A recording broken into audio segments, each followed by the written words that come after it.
गेल्या 2 वर्षापासून मार्केटमध्ये रिटर्न्स नाही म्हणून एसआयपी स्टॉप करताय किंवा नवीन इन्व्हेस्टमेंट करायला घाबरताय का? तर ही रील शेवटपर्यंत बघा.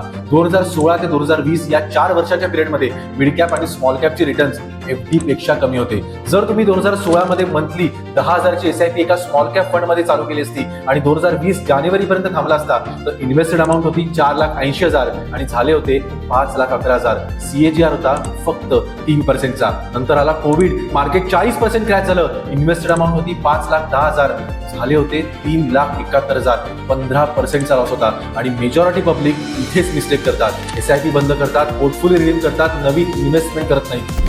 हे जर तुम्ही पेशन्स ठेवले असते तर सप्टेंबर 2024 मध्ये मार्केट पुन्हा एकदा लाईफ टाईम हाय टच करतो. इन्व्हेस्टेड अमाउंट झाली असती 10,50,000 आणि व्हॅल्युएशन असतं 30,71,000 रुपये.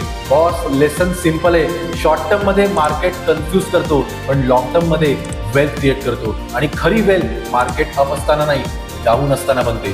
तुमची पण एसआयपी चालू आहे, तुम्हाला स्टेपअप करायचे, लमसम पैसे आहेत पण कन्फ्युज आहात कुठे इन्व्हेस्ट करायचं, तर 1-to-1 कन्सल्टेशनसाठी माझ्या ऑफिसला व्हिजिट करा किंवा दिलेल्या नंबरवर व्हॉट्सअप करा. थँक्यू.